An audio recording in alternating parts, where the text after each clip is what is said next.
নমস্কার বন্ধুরা, সিডুপার হেসেলে আপনাদের সবাইকে স্বাগত। শীতের সবজিতে বাজার পুরো ভরে গেছে। এই সময় নানান রকম রেসিপি সবার বাড়িতেই হয়। আমার বাড়িতেও এই একটা রেসিপি ছোট থেকেই আমি খেয়ে আসছি। আজকে সেইটাই আপনাদের সঙ্গে শেয়ার করছি। প্রথমেই কড়াইয়ের মধ্যে আমি আলু, বেগুন, মূলো, শিম, কড়াইশুঁটি নিয়ে নিয়েছি। এখানে দিয়ে দিচ্ছি পরিমাণ মতন হলুদ গুঁড়ো আর দিয়ে দেবো পরিমাণ মতন নুন। এখানে এরপর আমি জল দিয়ে এই সমস্ত সবজিগুলোকে সেদ্ধ করতে বসাবো। এই সবজি দিয়ে তরকারিটা দিয়ে রুটি খেতে দারুণ লাগে, আর ভাতের সঙ্গে বা মুড়ির সঙ্গেও খারাপ লাগে না।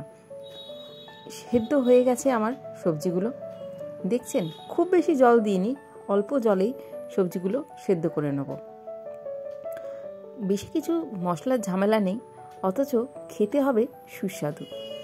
সহজ ও সুস্বাদু রান্না, এইটাই তো সিডুপার হেসেলের বৈশিষ্ট্য। ফেসবুক থেকে যারা দেখছেন, পারলে একটা লাইক দিয়ে পেজটা ফলো করে রাখুন। আর ইউটিউবের বন্ধুরা চ্যানেলটিকে সাবস্ক্রাইব করতে ভুলে যাননি তো। ইনস্টাগ্রামের নতুন নতুন রিলগুলো আপনারা যদি না দেখে থাকেন, সেখানে দেখে নিতে পারেন। এখানে আমি সর্ষের তেলটা গরম করতে বসিয়েছি, সেখানে বিউলির ডালের বড়িটা ভেজে নিচ্ছি।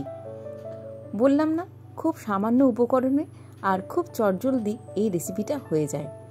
অবশ্যই বাড়িতে একবার বানিয়ে দেখবেন। আমার ঠাকুমার হাতে কত খেয়েছি, সেসব দিনের কথা রান্না করার সময় মনে পড়ে যায়। এখানে আমি সর্ষে গুঁড়ো করে নিয়েছি, কালো সর্ষে, সেটাকে 2 চামচ মতন গুঁড়ো করা ছিল, সেটা আপনাদেরকে দেখিয়ে দিলাম। সর্ষের তেলের মধ্যে সর্ষে গুঁড়োটাকে দিয়ে দিচ্ছি।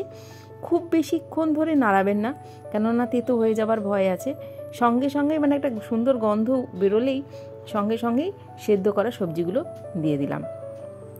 আর কিন্তু রান্নার তেমন কিছু নেই, নুন হলুদ আগে থেকেই দেওয়া আছে। ফোড়নে ওই সর্ষে গুঁড়োটা ব্যবহার করলাম আর বড়িটাকে ভেজে রেখেছি।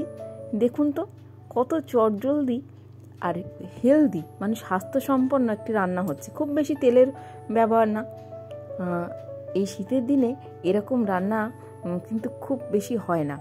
বেশিরভাগ ক্ষেত্রেই দেখা যায় খুব মশলাদার খাবার আমরা খাই, তখন একঘেয়েমি এগুলো খেতে ভাল লাগে না। এরকম রান্না তখন আমাদের খেতে খুব সুন্দর লাগে। আর অনেকেই তো স্বাস্থ্য সচেতন, তাদের পক্ষে এই রকম রেসিপি খুব উপকার। সবজিগুলো ভালো করে মিশে গেছে, আর সর্ষের সাথে এই সময় আমি বড়িটা মিশিয়ে দিচ্ছি। বড়িটা ঠিক নামাবার আগে আগে দেবেন, তাহলে স্বাদটা ভালো থাকবে। খুব বেশি ভিজে যাবে না, একটা কুড়মুড়ে ব্যাপার থাকবে, খেতেও ভালো লাগবে। আমার রান্না কমপ্লিট। আজকের রেসিপি আপনার কেমন লাগলো কমেন্ট করতে ভুলবেন না। ভালো লাগলে একটা লাইক দেবেন, বন্ধুদের সাথে শেয়ার করবেন। দেখা হচ্ছে পরের ভিডিওতে। ভালো থাকুন, আনন্দে থাকুন। টাটা।